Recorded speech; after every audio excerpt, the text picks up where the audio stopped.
오늘 주신 말씀은 대림절을 위한 말씀입니다.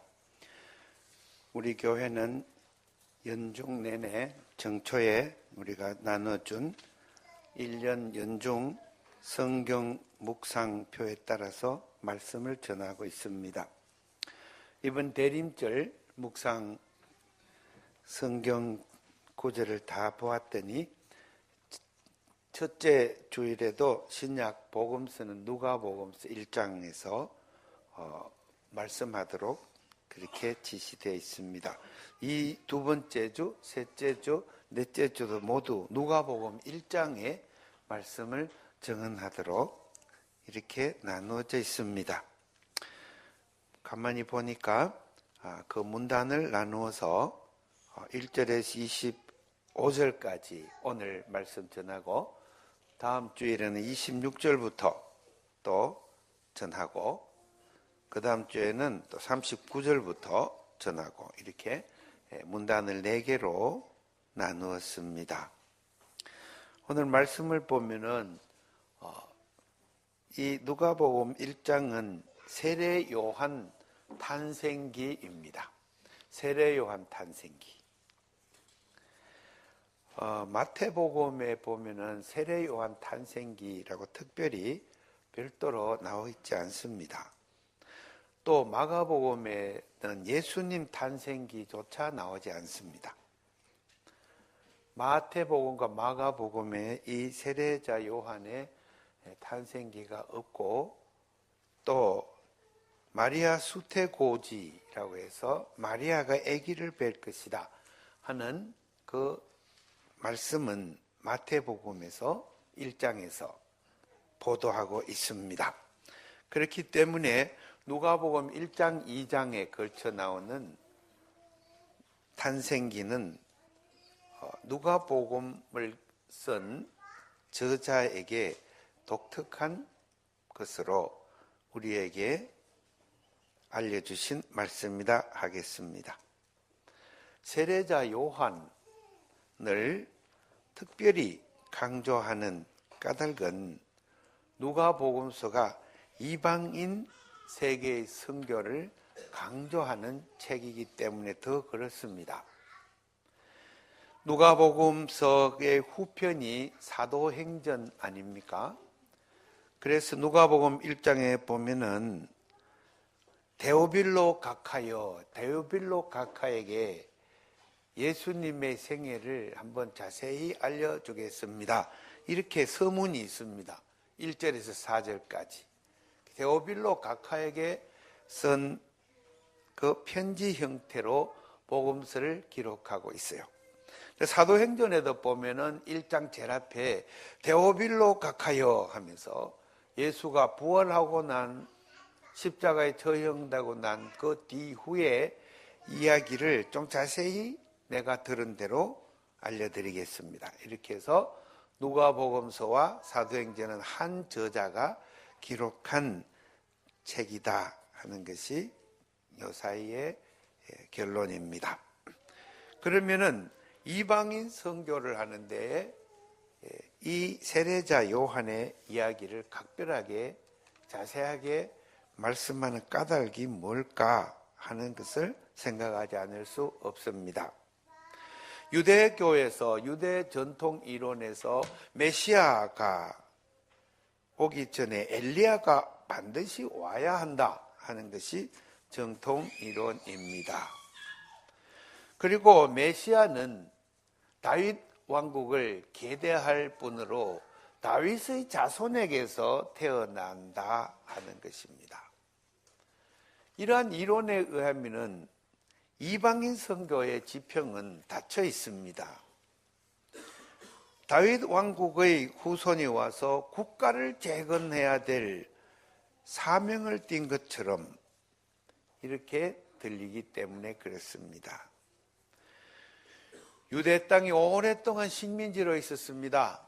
586년에 국가가 멸망한 다음에 포로로 끌려가고 그리고 국가의 독립은 예수님 오기 전에 165년, BC 165년까지 국가가 독립을 하지 못했습니다. 그 말은 타국의 지배, 이민족의 지배를 오랫동안 받고 있었다, 그 얘기입니다. 다른 말로 하면은 우상을 섬기는 다신교 우상 숭배자들에 의하여서 여호와 하나님을 섬기는 신앙인들이 오랫동안 핍박을 받았다, 그 얘기입니다. 그래서 이 오랫동안에 국가를 잃어버리고 그리고 디아스포라의 유민으로 살고 또 유대 땅에는 식민지로 살던 그 세월을 400여 년 동안에 그 힘들고 어려운 세월을 떨치고 165년에 드디어 마카베오 독립전쟁을 일으켜서 유대 땅의 왕국을 재건했습니다. 그때 모두 생각하기를 이제 우리에게 메시아가 와서 다윗 왕국의 그 뒤를 이어서 이제 국가를 재건했다고 이렇게 크게 감격해서 이스라엘 국가를 재건했습니다. 그런데 이 이스라엘 국가를 재건한 다음에 조금 있어 보니까 로마 제국이라는 큰 제국이 쳐들어왔어요. 이탈리아에서부터 쭉 밀고 들어와서 그리고 동쪽으로 와서 팔레스타인 가나안 땅을 점령해 버렸습니다. 폼페이우스라는 로마 장군이 쳐들어왔는데 BC 63년에 다시 예루살렘이 함락이 되고 그동안에 예루살렘 성전을 다시 복원해서 이렇게 예배를 잘 드리고 있는데 다시 폼페이가 정복해서 그곳에다가 제우스라는 신의 신상을 세우고 그리고 유다의 그 신앙의 자유를 박탈했습니다. 그러면은 이 온전히 국가 생활을 한 것은 아마도 한 80년 정도 독립한 국가를 유지할 수 있었을 거다 그럽니다. 이 동안에 유대교의 그 신앙 체계, 다시 말해 성경을 보는 교리 체계가 발달했는데 그것이 국가 중심적인 신앙 체계로 전환이 됐습니다. 무슨 말입니까? 유일신 사상이란 것은 모든 국가들이 갖고 있는 신들의 다신 체계를 부정하는 데서 출발했어요. 성경이 기록된 것은 신명기의 6장 4절에 나 여호와 하나님은 오직 한 분이시다. 출애굽기 20장에 그러므로 내 앞에 다른 신들을 있게 하지 말라는 이야기입니다.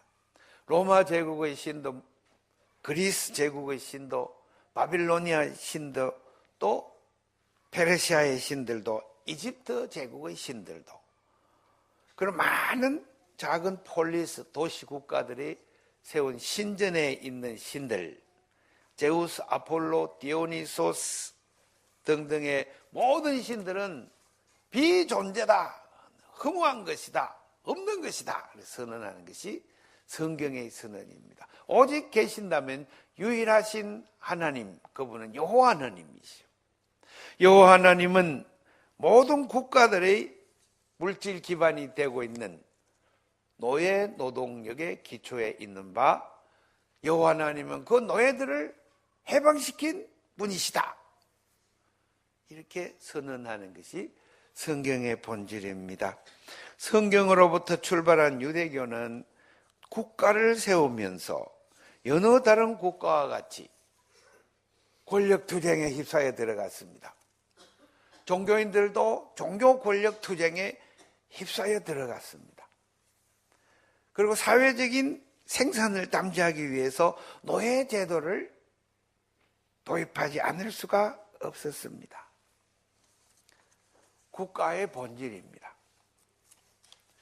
그래서 계급이 분화되고 지배계층이 생기고 피지배자들이 생겼습니다. 예루살렘 안에도 성전체제 중심으로 권력자들이, 정치 권력가들과 종교인 권력가들이 상류층을 담당하고, 그리고 중산층의 상인들과 수공업자들, 그 다음에 노예 노동을 담지하는 하층민들이 존재하게 되었습니다.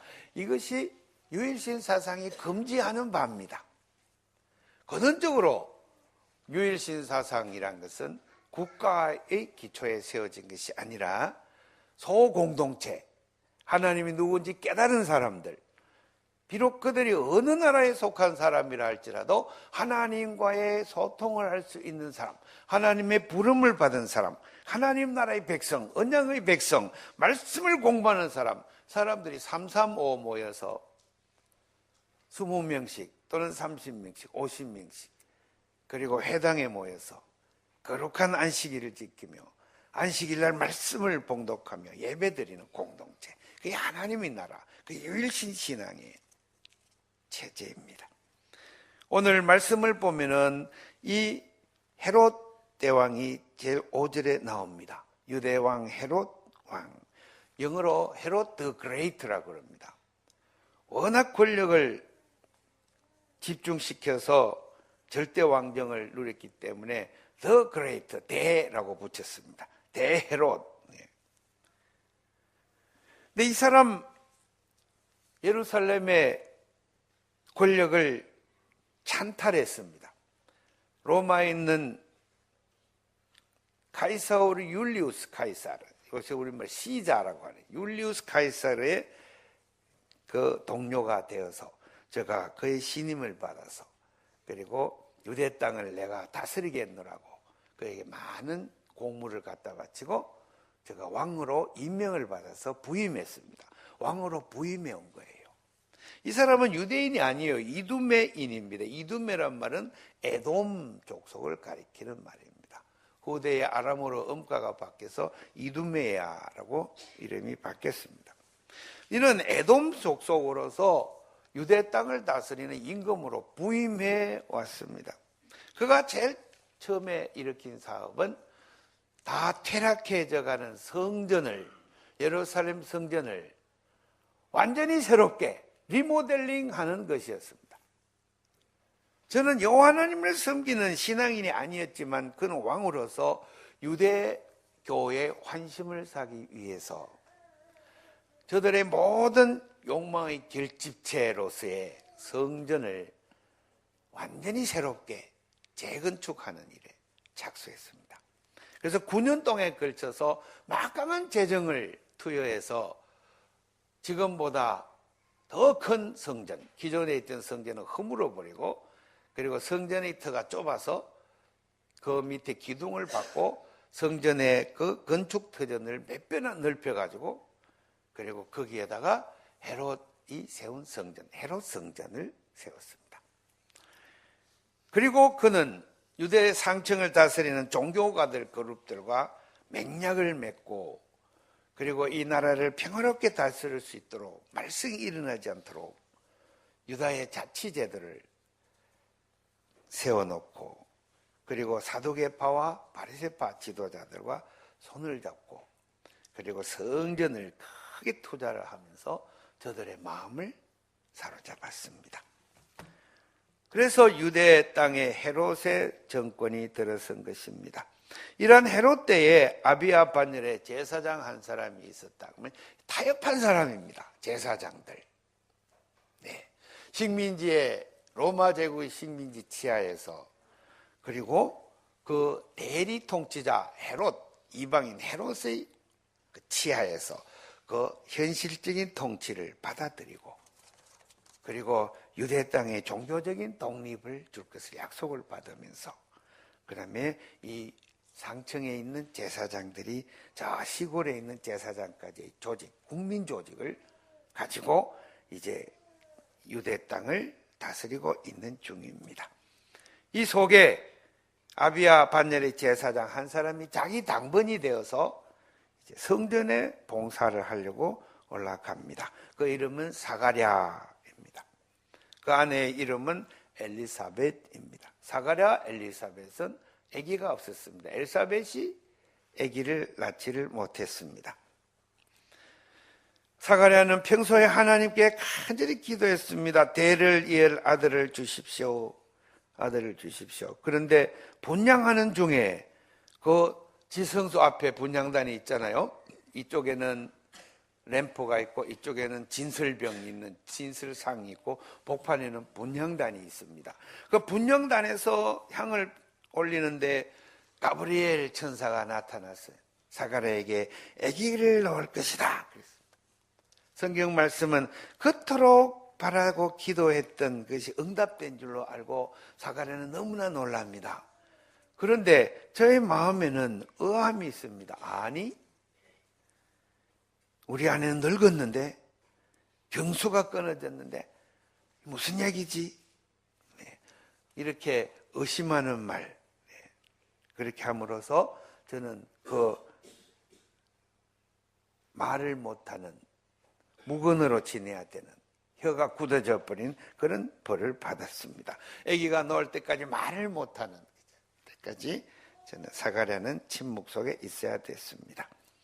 이렇게 해서 이스라엘의 그리스도 메시아를 예비하는 그 아들이 탄생하게 되었다 하는 것입니다. 그것을 이제 중세의 그림 그리는 화가들이 그림을 많이 그렸는데요. 우리 레오나르도 다빈치의 제일 첫 초기 작품은 가브리엘 천사가 마리아에게 아기가 있을 것이다 하고 알려주는 그 장면이 그 젊은 다빈치의 그림이어서 조금 많이 서툴다 그래요. 근데 이것은 세례자 요한을 그린 그림이에요. 잘 안 보이네요. 예, 세례자 요한. 지금 잘 안 보이는데 희미하게 손가락 옆에 십자가 그려져 있습니다. 희미하게 십자가 안 보이죠?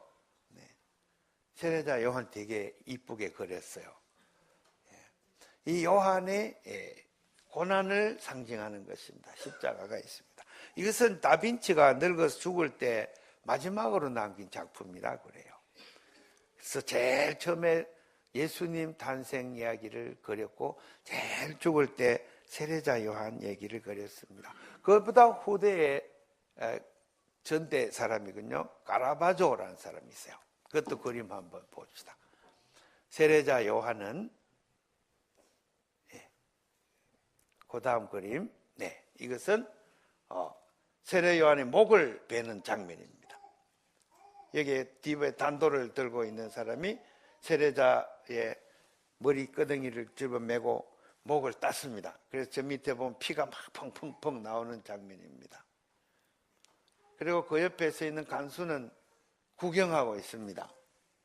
그냥 저는 폭력의 일상에 아주 젖어 있는 사람입니다. 이것저미하고 그냥 담담히 바라보는데 그 옆에 여자는 괴성을 지르며 와 이렇게 아파합니다. 그러면 그 옆에 처녀가 쟁반을 들고 살로메입니다. 세례자 요한이 목을 따주세요. 엄마한테 부탁을 해서 헤롯이 지금 당장 감옥에 가서 목을 베어오느라. 그래서 이 여자가 대야에다가 모가지를 벤 그 머리를 들고 가려고 왔습니다. 카라바조의 그림입니다. 자, 이 그림을 통해서 우리는 또 알 수가 있습니다. 됐습니다.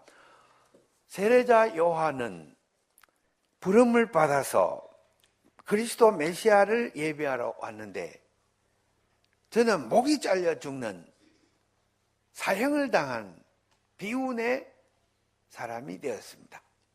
사가랴가 아기를 원할 때는 그렇게 죽는 아기를 원하지 않았습니다.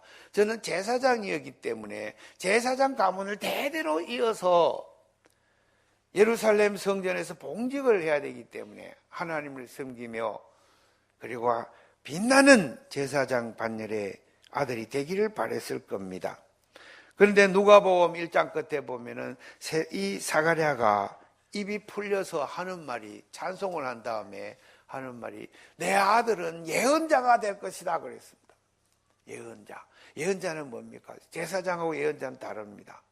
제사장은 사람들을 안고 중보기도 하며 체제 유지적 성격을 가집니다. 그러나 예언자는 사람들이 죄악에 대해서 꾸짖고 저들과 투쟁하며 역대급 예언자들이 다 고통을 당하고 감옥에 가고 그리고 처형을 당했습니다. 예수 그리스도를 예비하는 이 장면에서 아버지의 기대는 산산조각 찢어지는 것입니다. 그리고 어머니가 생각하는 그 아들이 아닙니다. 우리들의 욕망이 기대되어 있는 그 아들은 아니었습니다. 우리는 아기를 놓으면 그에게 욕망과 여망을 거기다 얹어둡니다. 그리고 우리가 인생에 바라는 모든 소망을 거기다 둡니다. 메시아를 기다리는 사람도 우리의 욕망을 충족시켜주는 그 구원자 메시아를 누구나 기다립니다. 국가를 재건하고 우리 생활을 편안하게 해주고 우리 수입을 보장해주고 우리 생활을 안전하게 해주고 우리에게 복을 주는 그런 메시아를 기다렸습니다. 그러나 그를 기다리는 가운데 그를 예비하고 그의 길을 평탄케 하는 세례자 요한이 왔는데, 그는 광야에서 예언자로 살면서 사람들에게 회개할 것을 촉구하며 살다가 마침내 헤롯의 손에 잡혀서 죽었습니다. 예수님이 십자가 사건이 이미 그를 통하여 예표된 것입니다. 고도를 기다리며 라는 책이 있습니다. 우리의 욕망이 게재된 그 어떤 분, 고도를 한없이 기다립니다. 그런데 그 사람은 오지 않습니다. 왜냐하면 우리의 욕망은 수시각각으로 변화되고 확대되고 팽창되어 가기 때문에 A라는 욕망을 충족시킨 다음에 A-라는 욕망이 다시 우리를 끌고 가기 때문입니다. 메시아도 이와 같은 성격이 있습니다. 아무리 기다려도 오지 않습니다. 메시아는.